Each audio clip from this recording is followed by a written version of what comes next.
Hello everyone, precision as में एक बार आपका फिर स्वागत करता हूं। मैं योग अनुरागी।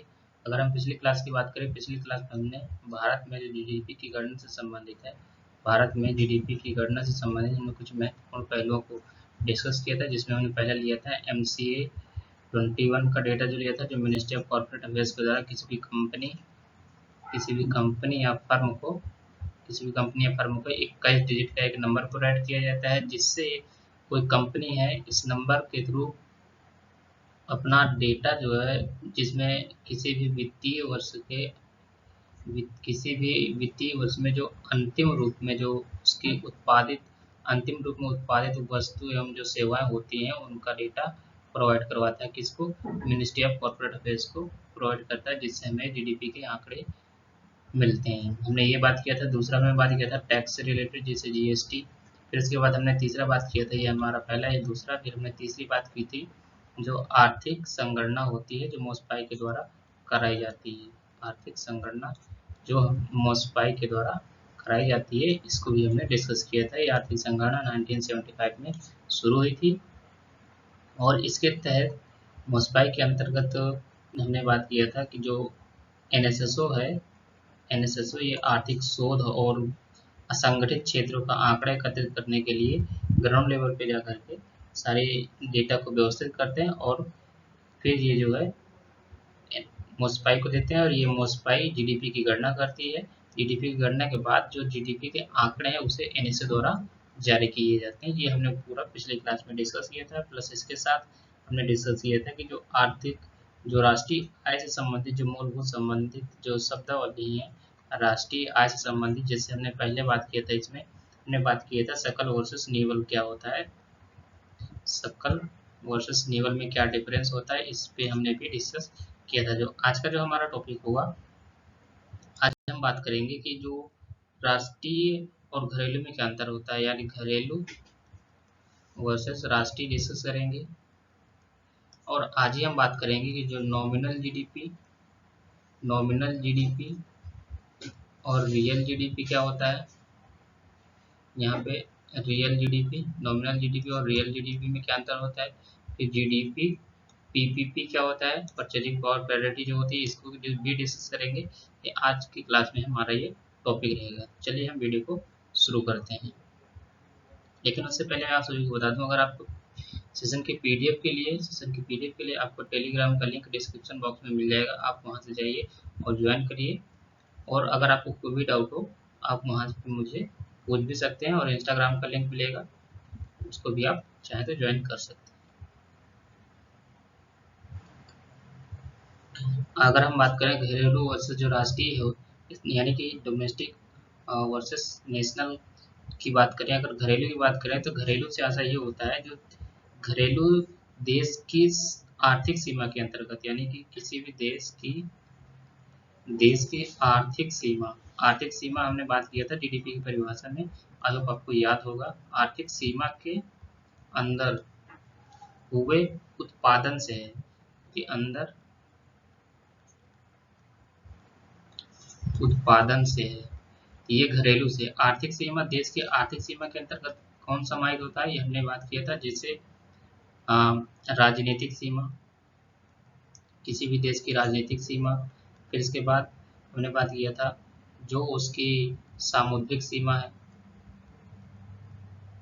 सामुद्रिक सीमा। फिर इसके बाद हमने बात किया था जो दूतावास है, किसी भी देश का किसी भी दूसरे देश में दूतावास है, ये हमने बात की थी। फिर हमने बात किया था ऑयल हो गया, जहाज हो गया, पानी के जहाज या एयर इंडिया जैसे ये हो गए।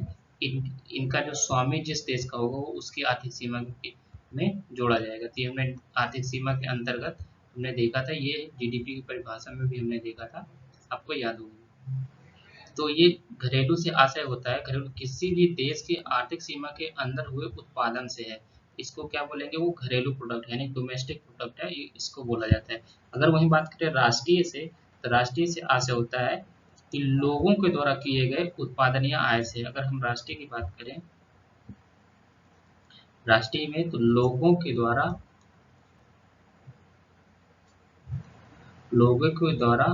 किए गए उत्पादन या आय से है। अब लोगों के द्वारा किए गए उत्पादन यहाँ से इसका तात्पर्य होता है, जैसे इसमें आप सिंपली देख सकते हैं, इसमें विदेशी भी आएंगे और भारतीय भी आएंगे। तो अब इसमें क्या होगा, इसमें कई प्रकार के जैसे हो सकते हैं कि कुछ विदेशी होंगे जो भारत में काम करेंगे, कुछ विदेशी होंगे जो भारत से बाहर जाकर के काम करेंगे, तो इनको भी इसमें समाहित किया जाता है। तो इस रूप में अगर देखें तो हमारा एक फार्मूला क्रिएट हो जाता है जो कि इस प्रकार है, आप यहाँ पे देख सकते हैं, राष्ट्रीय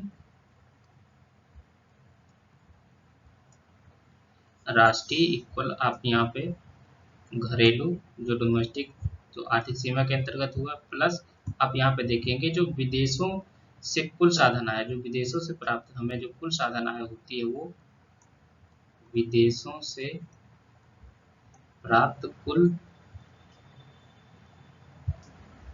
साधन आय। फिर यहाँ पे जो विदेशों को गई, भारत के जो कुछ लोग हैं, भारत के कुछ लोग विदेशों में काम कर रहे होंगे, जैसे ये भारत है, तो यहाँ के कुछ लोग विदेशों में काम कर रहे हैं। अगर इसकी बात करें तो ये इंडिया है और ये यूएसए है, तो यहाँ के कुछ लोग यहाँ काम कर रहे हैं, तो ये क्या हो रहा है, और यहाँ के कुछ लोग यहाँ काम कर रहे हैं, तो इनका जो टोटल आय है, इनकी भी कुछ आय जो यहाँ कमाएंगे वो यहाँ जाएगी, और जो यहाँ कमाएंगे वो अपने देश लाएंगे। इनके लोग यहाँ काम करेंगे तो अपने देश ले जाएंगे, इनके लोग जो हमारे लोग हैं जो यूएसए में काम कर रहे हैं वो यहाँ आएंगे, तो इनकी आय माइनस कर देंगे तो हमें नेट वैल्यू प्राप्त हो जाती है। तो इसी प्रकार से यहाँ पे घरेलू प्लस विदेशों से प्राप्त कुल साधन आय माइनस विदेशों को गई साधन आय, यानी कि जो हमारे देश से विदेशों को गई है वो उसको माइनस कर देते हैं, तो हमें नेट वैल्यू प्राप्त हो जाती है। अगर आप चाहें तो इसको इस तरीके से भी लिख सकते हैं, घरेलू, एक मिनट में इसको रफ कर देता हूँ,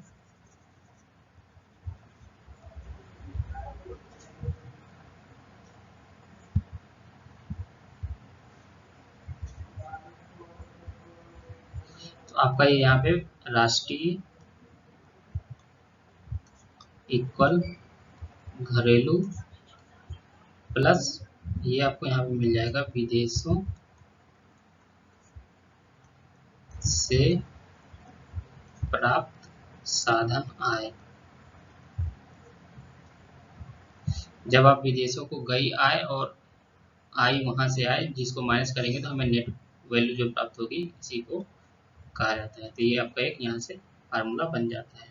फिर अगला हमारा जो इसी प्रकार का जो टर्मिनोलॉजी है वो है साधन आय में क्या अंतर होता है और बाजार मूल्य में क्या डिफरेंस होता है। तो यहाँ पे साधन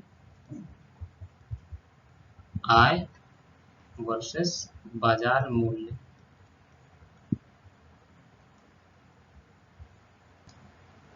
अगर हम बात करें साधन आय से आशय ये होता है, साधन आय से आशय किसी भी वस्तु को बनाने में जो कुल लागत होती है उसको साधन आय कहते हैं। जैसे अगर इसकी डिफिनेशन की बात करें, किसी भी वस्तु को बनाने में उसमें आई कुल लागत, उसमें आई कुल लागत को साधन आय कहा जाता है। जैसे कि कोई बुक है, ये बुक है, इसको बनाने में मान लीजिए 10 रुपये लगा, तो ये इसकी क्या हो जाएगी, ये इसकी साधन आय हो जाएगी। इसी के अंतर्गत इंक्लूड होता है लेबर कास्ट वगैरह, ये सब इंक्लूड होता है, तो ये क्या हो जाएगी, ये इसकी साधन आय हो जाएगी। इसी प्रकार से अगर हम बात करें बाजार मूल्य की, तो बाजार मूल्य और इसके अंतर्गत ये भी होता है कि जो साधन आय होती है इसके लागत में जो अप्रत्यक्ष कर होते हैं उनको जोड़ दिया जाता है और जो सब्सिडी है उसको माइनस कर दिया जाता है। जैसे कि अब इसमें कुछ अप्रत्यक्ष कर, जैसे आप ये बुक बनाएंगे तो मशीन खरीदेंगे, कोई मशीन खरीदेंगे तो उसमें भी तो टैक्स लगा होगा। फिर जब आप इसको उत्पादन करेंगे, इसमें भी उत्पादन जब बिक्री करेंगे इसमें भी कुछ टैक्स लगता है, इनडायरेक्ट टैक्सेस, अभी हम आगे बात करेंगे। तो इनको क्या किया जाता है, इनको माइनस कर दिया जाता है। जैसे अगर इसी में अप्रत्यक्ष कर को जोड़ दिया जाता है और सब्सिडी अगर मिल रही है तो उसको माइनस कर दिया जाता है। तो ये आपका साधन आय हो गया। अगर वहीं बाजार मूल्य की बात करें तो सब्सिडी को इसमें घटा देते हैं और अप्रत्यक्ष कर को जोड़ देते हैं, तो हमें ओवरऑल इसमें मार्केट वैल्यू मिल जाएगी। जैसे अब कोई यही बुक है, इसमें अगर कोई अप्रत्यक्ष कर 2 रुपए का अप्रत्यक्ष कर लग रहा है और सब्सिडी 0 है, तो इसमें क्या होगा, इसकी मार्केट वैल्यू कितनी हो जाएगी, इसकी मार्केट वैल्यू 12 रुपए हो जाएगी। लेकिन अगर पहले से इसी के अंतर्गत इंक्लूड है तो इसका जो प्राइस होगा वो 8 रुपए होगा, और ये जो 2 रुपए का जो टैक्स लग रहा है, ये दो मिला करके आपका 10 रुपए जो फाइनल हुआ, ये आपके साधन आय हो जाएगी। तो इससे क्या होगा, इससे हमें एक मार्केट वैल्यू मिल जाती है। तो यहाँ पे हमें फार्मूला बन जाता है बाजार मूल्य बराबर साधन लागत, साधन लागत प्लस यहाँ पे जो अप्रत्यक्ष कर है इनको जोड़ दिया जाएगा। अप्रत्यक्ष कर, अगर सब्सिडी कोई है तो इसको माइनस कर देंगे। तो इस प्रकार से हमें बाजार मूल्य मिल जाता है। ये आपको क्लियर हो गया होगा। मैं एक बार आपको फिर से बता देता हूँ।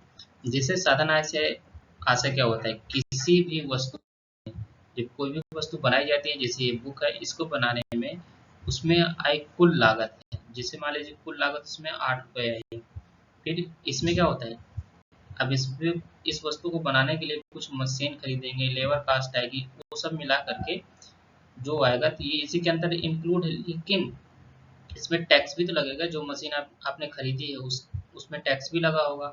जब आप फाइनली जो वैल्यू आप बेचेंगे प्रोडक्ट को, तो उसमें भी तो टैक्स लगा होगा। इसको अप्रत्यक्ष कर इसमें जोड़ दिया जाता है, और जो अगर उसमें सब्सिडी है तो इसको माइनस कर देते हैं, जिससे हमें एक फाइनल वैल्यू मिल जाती है जो कि बाजार मूल्य के बराबर होती है। ये आपको क्लियर हो गया होगा। तो ये 3 आधार थे, इनके आधार पे जैसे हमने पहले बात किया था सकल, सकल वर्सेस नेवल की बात की थी। फिर हमने दूसरा बात किया था घरेलू वर्सेस राष्ट्रीय, इसकी बात की। फिर लास्ट में जो अभी हमने बात किया तीसरा, वो है साधन लागत, साधन लागत वर्सेस बाजार मूल्य, जिससे हमें बाजार मूल्य प्राप्त हो जाता है। ये हमने बात किया। तो इन 3 के आधार पे हम ये डिसाइड कर सकते हैं कि इससे 8 आयाम निकलते हैं। जैसे जीडीपी एट मार्केट प्राइस, ये मार्केट प्राइस जो हमें अगला मिलेगा जीडीपी, एक तो फैक्टर कॉस्ट पे मिलेगी, जो साधन लागत है ये इस पे मिलेगा। फिर जो नेट नेशनल जो प्रोडक्ट होता है, जो नेशनल प्रोडक्ट जीएनपी, सॉरी ये यहाँ पे जीएनपी नहीं होगा, यहाँ पे एनडीपी होगा, नेट डोमेस्टिक प्रोडक्ट। ये यहाँ पे इसकी भी मार्केट वैल्यू होगी और इसका भी फैक्टर कॉस्ट होगा यहाँ पे एनडीपी फैक्टर कॉस्ट। ये 1 2 3 4, ये 4 आयाम हो गए। इसी प्रकार से हमारे पास अभी 4 आयाम और आएंगे, जैसे जीएनपी मार्केट प्राइस और जीएनपी फैक्टर कॉस्ट। फिर इसके बाद आप देखेंगे एनएनपी जो ग्रॉस नेशनल प्रोडक्ट है, फिर इसके बाद नेट नेशनल प्रोडक्ट आएगा एनएनपी, ये भी मार्केट प्राइस पे मिलेगा, और फिर साधन लागत पे भी इसको देखेंगे तो फैक्टर कॉस्ट पे भी मिल जाएगा एनएनपी फैक्टर कॉस्ट। तो आप देखेंगे तो इसको ही राष्ट्रीय आय कहा जाता है, एनएनपी फैक्टर कॉस्ट को ही राष्ट्रीय आय कहा जाता है। अगर इसके बाद अगर आपको प्रति व्यक्ति आय निकालनी हो, तो देश की कुल जनसंख्या डिवाइड बाई जो राष्ट्रीय आय है, नेशनल इनकम है, इससे डिवाइड कर देंगे तो आपको यहाँ पे जो भी मिलेगा वो प्रति व्यक्ति आय मिल जाएगी। और आप देखेंगे जो एनएनपी फैक्टर कॉस्ट है, इसी को हम राष्ट्रीय आय कहते हैं। आई होप आपको ये क्लियर हो गया होगा। चलिए अब हम बात करेंगे रियल जीडीपी और नॉमिनल जीडीपी में क्या डिफरेंस होता है और क्या क्या इसमें बातें होती हैं। अगर हम बात करें रियल जीडीपी की, यानी कि इसको आप कह सकते हैं वास्तविक सकल घरेलू उत्पाद,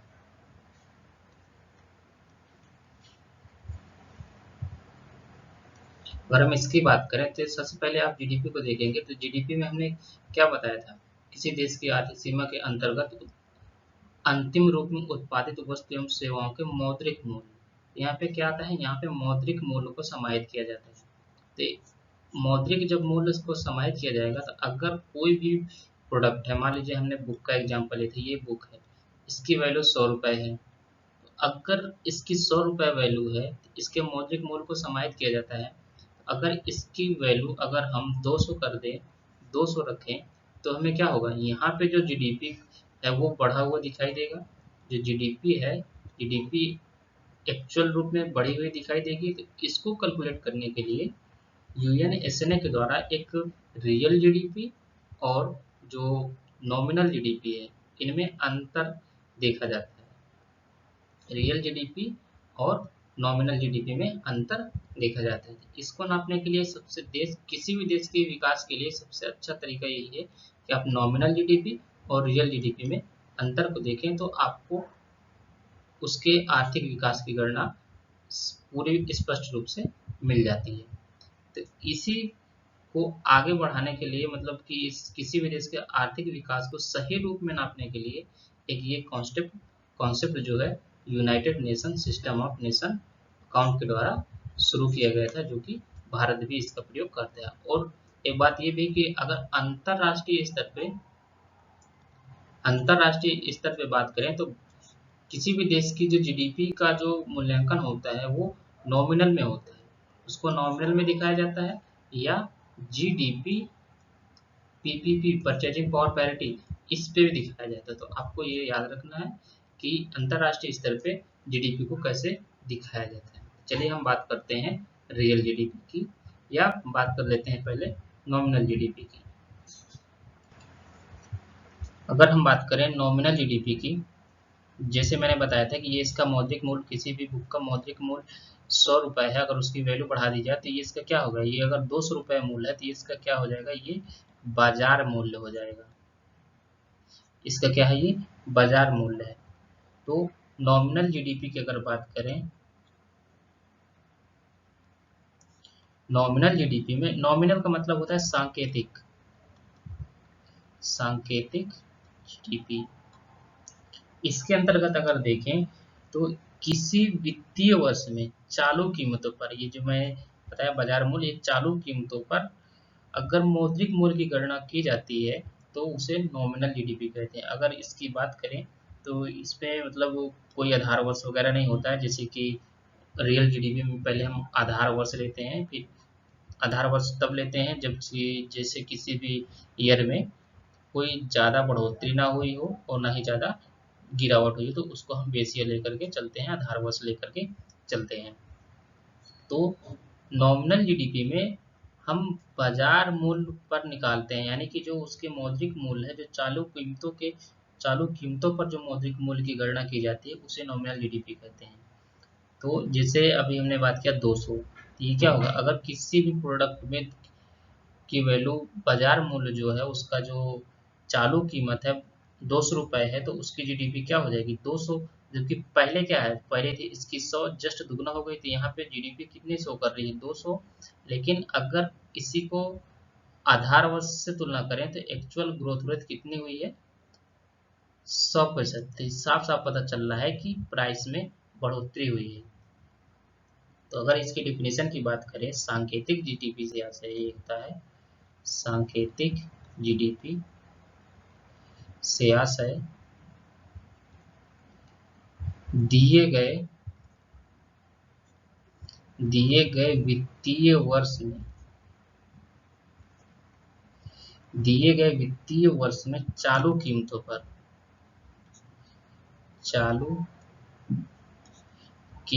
पर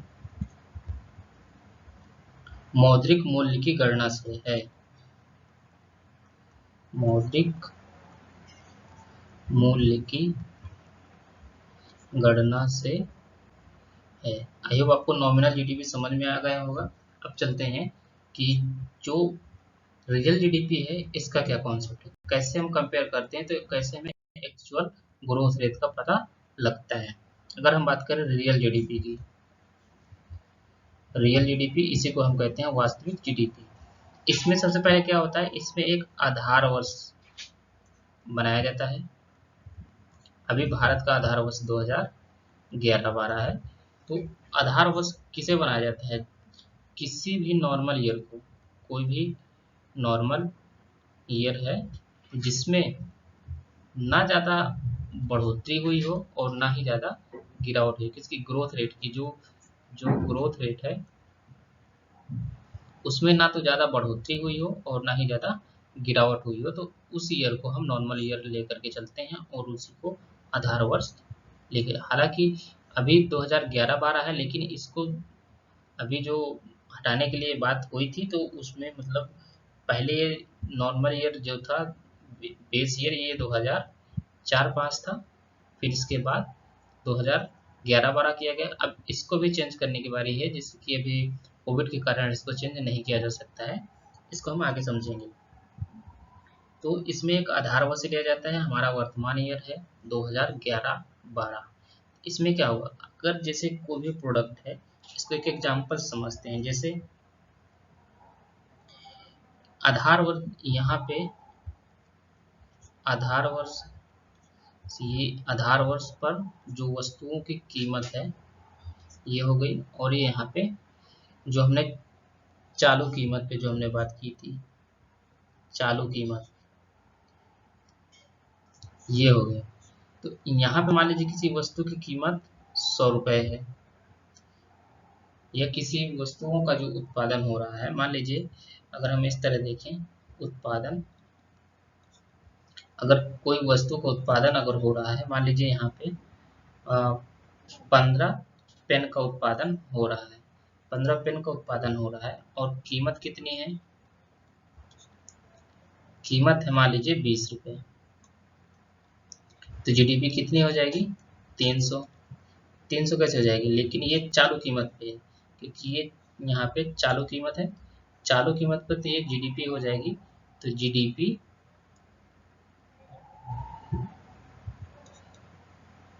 चालू कीमत पर।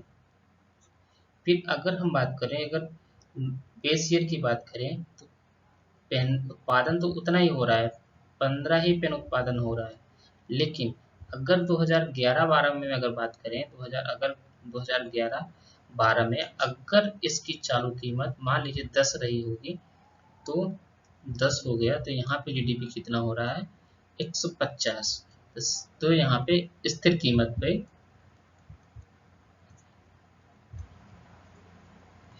ये स्थिर कीमत पे जो जीडीपी आई 150 है।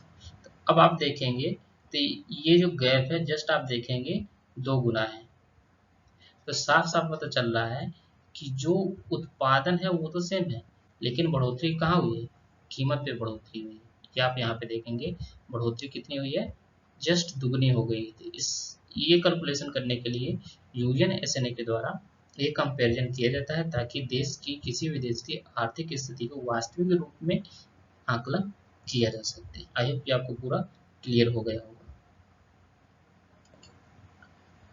और यहीं पे हम इस बात को भी समझ लेते हैं, एक होता है जीडीपी डिफ्लेटर, एक टर्म होता है जीडीपी डिफ्लेटर। तो इसको समझने के लिए, जैसे हमने बताया, ये यहाँ पे आपको साफ साफ पता चल रहा है कि जस्ट कीमतें दोगुनी हुई हैं। तो जो जीडीपी डिफ्लेटर होता है, इसमें क्या होता है, इसमें होता है जो जीडीपी नॉमिनल है, GDP nominal divide by GDP जो रियल है, इससे डिवाइड कर देते हैं, तो हमें उसकी एक जो जीडीपी डिफ्लेटर की वैल्यू है वो यहाँ पे मिल जाती है। जैसे आप यहाँ पे जीडीपी नॉमिनल की वैल्यू 300 है, और जीडीपी जो रियल की है उसकी वैल्यू 150 है। तो यहाँ पे आप डिवाइड करेंगे तो आप सीधा सीधा देखेंगे 2 वैल्यू आएगी। तो जब भी जीडीपी डिफ्लेटर की वैल्यू 1 से अधिक आती है, तो उससे इसका अर्थ सिर्फ यही होता है कि वस्तुओं की कीमत में बढ़ोतरी हुई होती है। कभी कभी आप देखेंगे जीडीपी डिफ्लेटर की वैल्यू इस तरीके से भी निकाली जाती है, जो इसी फार्मूले पे बेस्ड है, मल्टीप्लाई बाई 100 बस कर दिया जाता है। जैसे जीडीपी यहाँ पे nominal upon GDP real multiply by 100। तो कभी कभी इसको आपको परसेंटेज की वैल्यू में भी देखने को भी आपको मिलेगा। तो यहाँ पे वैल्यू थी 300 और 150। तो आप देखेंगे जस्ट दो, अगर जब भी जीडीपी डिफ्लेटर डिफ्लेटर की वैल्यू अगर आपको एक से अधिक मिले, जब भी आपको डिफ्लेटर की वैल्यू एक से अधिक मिलती है तो इसका आशय होता है कि कीमतों में बढ़ोतरी हुई है, कीमतों में बढ़ोतरी। अब आप देखेंगे यहाँ पे जीडीपी डिफ्लेटर की जो वैल्यू आ रही है 2 आ रही है, तो यहाँ पे सीधा सीधा पता चल रहा है कि कीमतों में बढ़ोतरी हुई, जो कि आपको कंपेयर भी किए होंगे तो जो आपको समझ में आ गया होगा। फिर अगर हम बात करें जीडीपी पीपी की, लेकिन उससे पहले मैं चाहूँगा कि जो अभी तक हमने बात की है इसको हम लिख लेते हैं, ताकि आपका एक प्रॉपर नोट्स भी क्रिएट होता रहे और ताकि रिविजन करने में आपको आसानी रहे, और कोई भी डाउट होता है तो आप दोबारा वीडियो को रिविजिट कर सकते हैं। तो आप हेडिंग बनाइए, जैसा कि हमने पिछली क्लास में ही डिस्कस किया था कि जो हमने जो हमने बात किया था सकल वर्सेस नेवल, वो हमने बात कर ली थी। इसके बाद जो दूसरी हेडिंग थी घरेलू वर्सेस राष्ट्रीय, इसको आप बनाइए, घरेलू वर्सेस राष्ट्रीय। अगर आप इसको लिखना चाहें इंग्लिश में तो डोमेस्टिक वर्सेस नेशनल, इसको भी आप लिख सकते हैं। तो चलिए आगे, इसके आगे लिखिए घरेलू से आशय देश की आर्थिक सीमा के अंदर हुए उत्पादन से है। देश की आर्थिक सीमा के अंदर हुए उत्पादन से है। वहीं राष्ट्रीय से आशय देश के लोगों द्वारा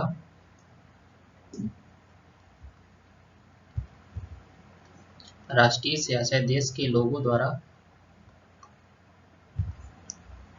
किए गए उत्पादन या आय से है।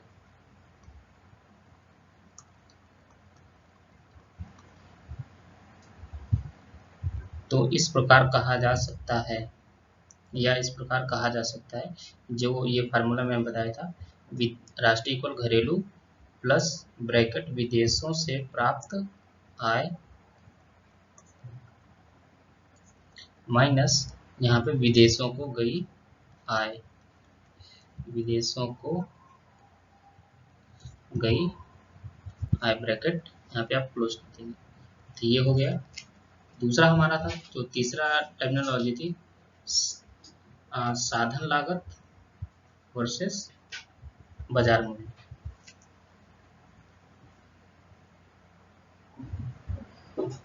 लिखिए, इसके आगे लिखिए factor cost versus market price. साधन लागत से आशय किसी वस्तु को बनाने में कुल लागत से है, किसी वस्तु को बनाने में कुल लागत से है। यदि इस लागत में आरोपित अप्रत्यक्ष करों को जोड़ दिया जाए स्लैश सब्सिडी को घटा दिया जाए तो बाजार मूल्य प्राप्त हो जाता है। तो बाजार मूल्य के लिए आप यहाँ पे फार्मूला लिख दीजिए, बाजार मूल्य बराबर साधन लागत, साधन लागत प्लस यहाँ पे आप प्रत्यक्ष कर को जोड़ देंगे माइनस सब्सिडी। ये आपका फार्मूला बाजार मूल्य पे हो गया। फिर जो हमने जो 8 टर्मिनोलॉजी को लिखा था, जस्ट इसके नीचे ही आपको लिख लेना है कि उपरोक्त घटकों से राष्ट्रीय आय के आकलन में निम्नलिखित 8 आयाम प्रस्तुत होते हैं या प्राप्त होते हैं। इस तरीके से आप उन 8 आयामों को लिख लेंगे। फिर इसके बाद रियल जीडीपी और सांकेतिक जीडीपी में डिफरेंस बताएंगे। तो आप दूसरी हेडिंग दें, रियल जीडीपी एवं सांकेतिक जीडीपी या नॉमिनल जीडीपी।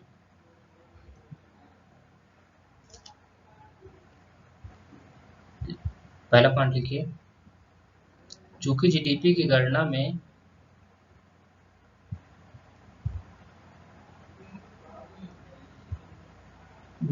चूंकि जीडीपी की गणना में उत्पादित वस्तुओं के मौद्रिक मूल्य को देखा जाता है, ऐसे में यदि वस्तु की कीमतों में बढ़ोतरी हो तो जीडीपी में भी बढ़ोतरी दिखाई पड़ती है या पड़ेगी। इस संबंध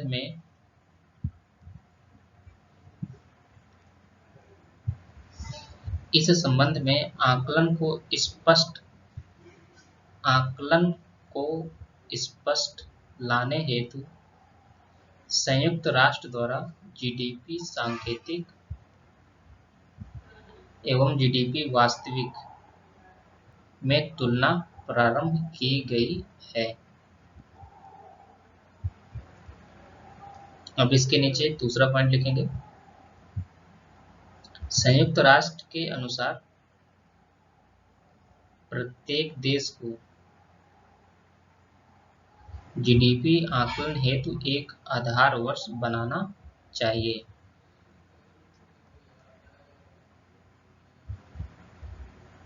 आधार वर्ष बनाना चाहिए। यह वर्ष साधारणतः वो वर्ष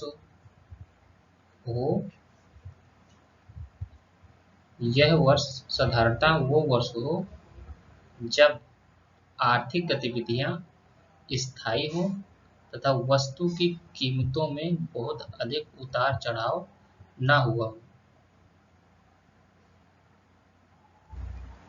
नेक्स्ट पॉइंट, जीडीपी सांकेतिक से आशय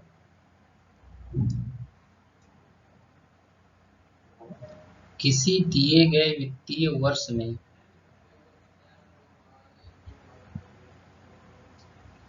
चालू कीमतों पर मौद्रिक मूल्य की गणना से है। वहीं दूसरी तरफ यदि दिए गए वित्तीय वर्ष में वे कुल उत्पादन को आधार वर्ष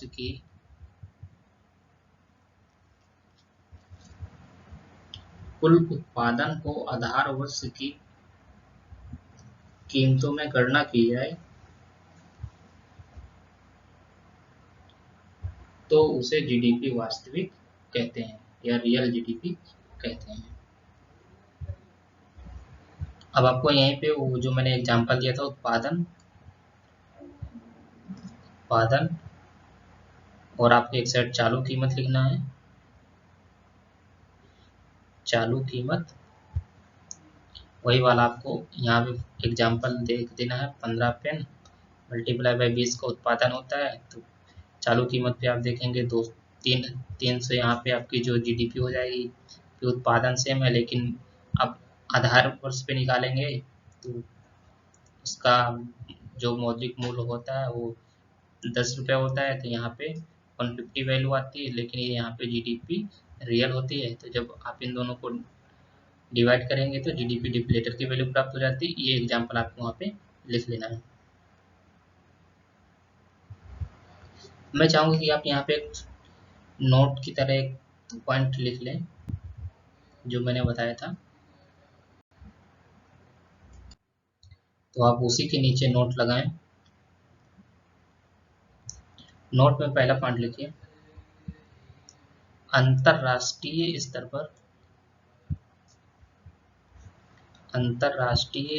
पर जीडीपी को नॉमिनल जीडीपी या जीडीपी पीपीपी पर प्रस्तुत किया जाता है।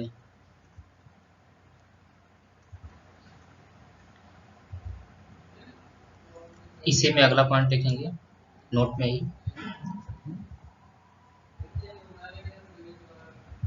भारत में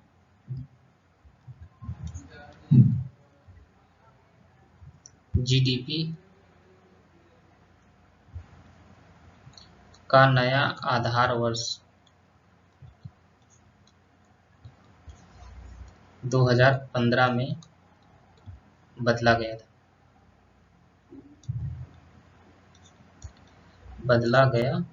था।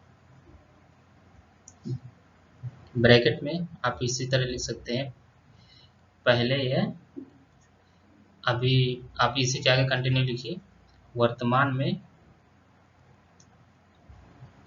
आधार वर्ष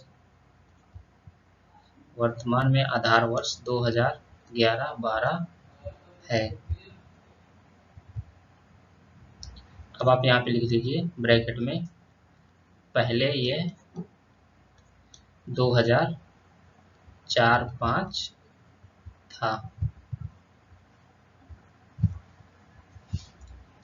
आधार वर्ष को अब इसी के अंतर्गत तीसरा पॉइंट लिख सकते हैं,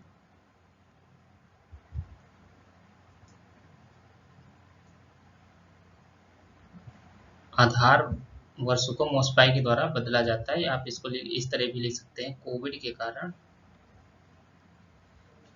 के कारण आधार वर्ष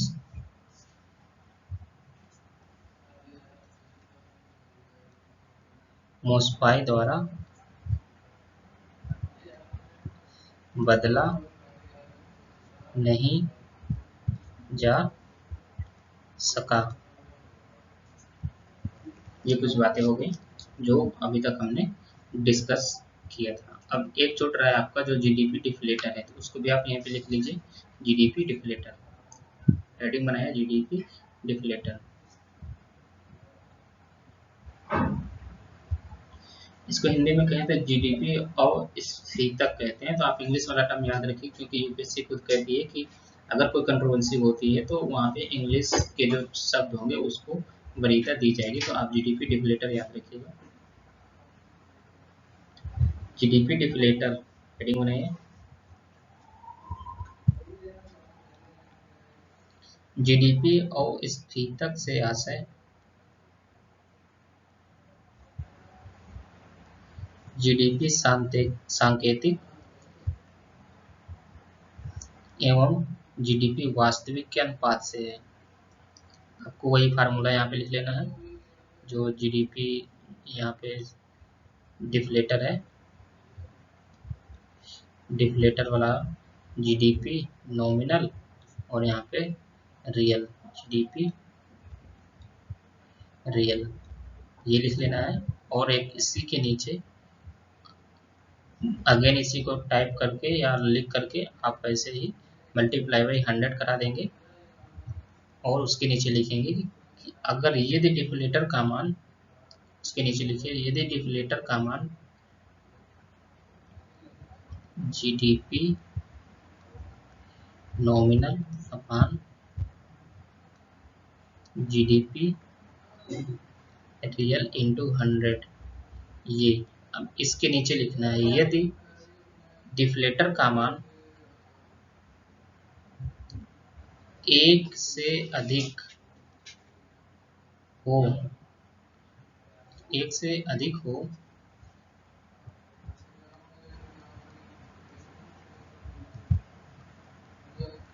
तो इसका आशय वस्तु की कीमतों में आधार वर्ष की तुलना में बढ़ोतरी हुई है। इतना आपको लिखना है। इसके बाद अब हम बात करेंगे जीडीपी पीपी की, जो कि हम नेक्स्ट क्लास में बात करेंगे। आई होप आपको यहाँ तक पूरा क्लियर हो गया होगा। हमने पूरा आज इस बार की क्लास थोड़ा डिले हुई है, इसके लिए माफ़ी चाहता हूँ, लेकिन अगली क्लास आपको टाइम पे मिलेगी। तो आई होप वीडियो आपको पसंद आ रही है तो वीडियो को लाइक करिएगा, और चैनल पे नए हैं तो सब्सक्राइब भी कर सकते हैं, क्योंकि इस पे आपको मेंस का पूरा मैं कवर कर रहा हूँ, जिससे आप और इस वीडियो को शेयर भी कर सकते हैं। अगर आपको लगे कि किसी को ज़रूरत है तो आप उसको शेयर भी कर सकते हैं। चलिए मिलते हैं नेक्स्ट वीडियो में। नेक्स्ट वीडियो में हमारा जो टॉपिक होगा जीडीपी पीपीपी, यानी क्रय शक्ति क्षमता, परचेजिंग पावर, पैरिटी से हम शुरुआत करिए। चलिए मिलते हैं नेक्स्ट वीडियो में। धन्यवाद।